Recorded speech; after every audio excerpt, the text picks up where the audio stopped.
A second, folks. Oh, it's just so good to hear this track, isn't it? It's just so good. Hello, folks. Welcome along to another reaction from me. My name's Claire. I'm a flute player from Hull, East Yorkshire, and I'm here to decide if today's track is Flutifull or not. Now, we are in for a treat with today's track, but before we get to that, I just wanted to tell you about what else happens here on my channel on YouTube. So if you're interested in music, which I know you are because you're watching this, then why not come along to one of my Flutifull Time live stream shows where we share lots of live music together, talk about music, talk about all sorts of things, and I've got a really lovely, amazing community now at my live streams, which is growing by the minute. So I'd love to see you there as well. All the details are on my channel page. Right, let's get to today's reaction. So this is a track that's been suggested by Linda and a few other people as well. So thank you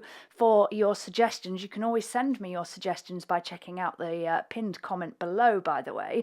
And well, what do we say about this track? The Mamas and the Papas with California Dreamin'. So California Dreamin', just to give you a few Flutifull facts on this, folks, was written by Mamas and the Papas members John Phillips and Michelle Phillips in 1963. However, it was first recorded by Barry Maguire, and the Mamas and the Papas sang backup vocals on that original version. However, they went on to release it as a single in December 1965.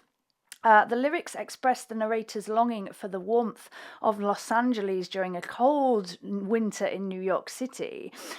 This performance that I'm reacting to today is actually a live performance from the 1998 Rock and Roll Hall of Fame induction ceremony when the Mamas and the Papas were inducted into the Rock and Roll Hall of Fame. This followed on from the re-release of the song, which peaked at number 9 in the UK in 1997. Now, this performance does feature John's daughter Mackenzie, sadly in place of Mama Cass, who passed away in 1974. And this is the only version I can find on YouTube that's live and that has the flute solo actually played live as well. So this is why I've chosen to react to it today. So I can't wait for this one. Here we go.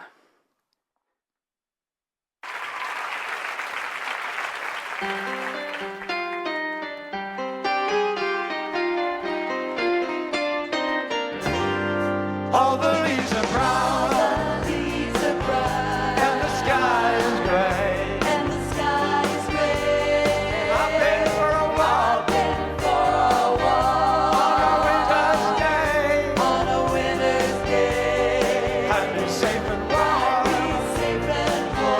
if I was in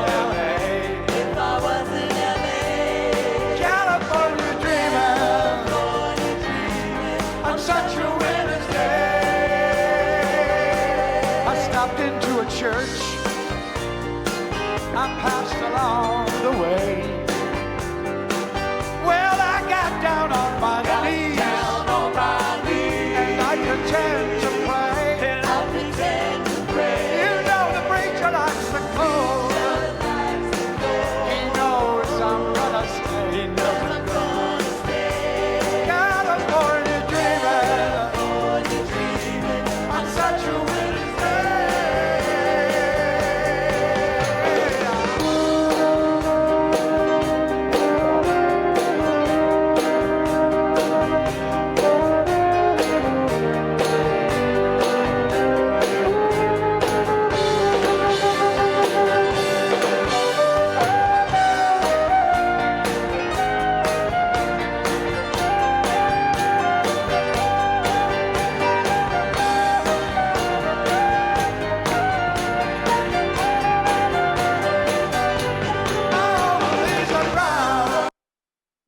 I'm just going to stop it there for a second, folks. Oh, it's just so good to hear this track, isn't it? It's just so good. There's something about the sound of this song that, I don't know, it's so uplifting but mellow at the same time. And I'm going to get to the flute solo, but doesn't that just really...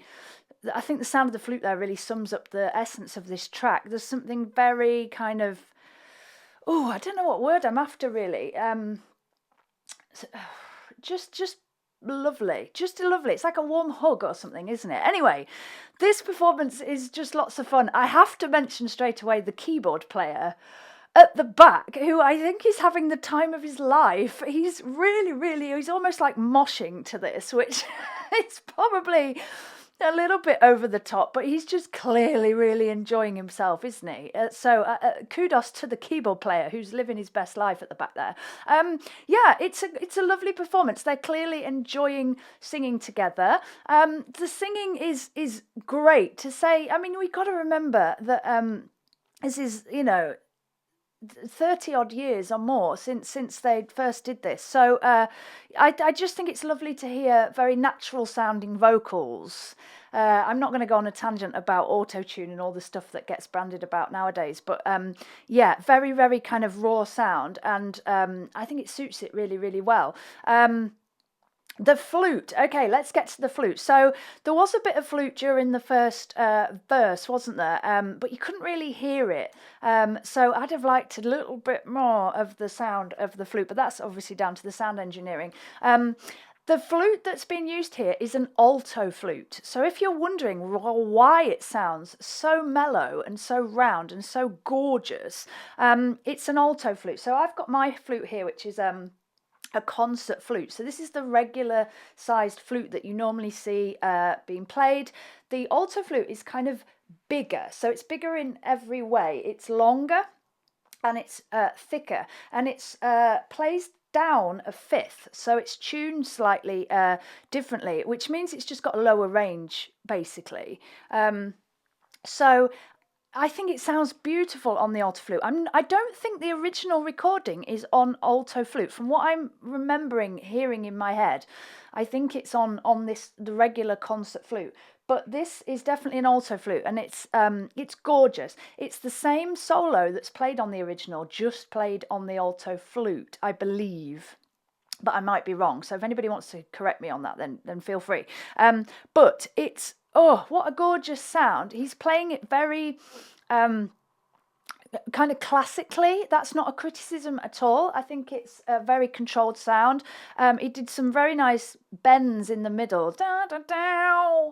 I'm not going to demonstrate on mine because it's not going to sound the same. But yeah, some very nice bends that are very stylistic to the sound.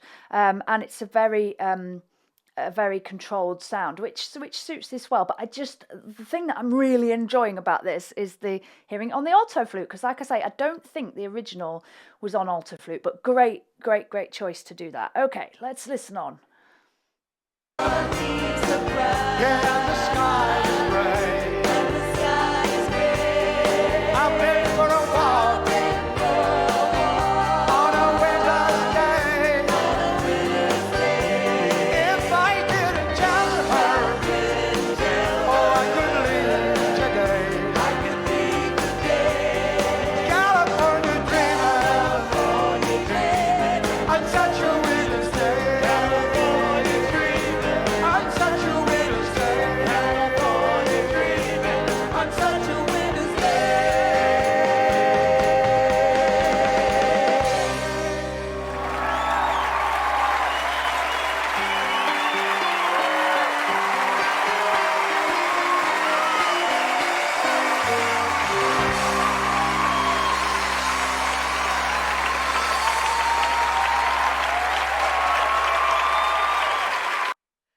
Oh, fantastic. And of course, the keyboard player had to have the last laugh there, didn't he? I just love that.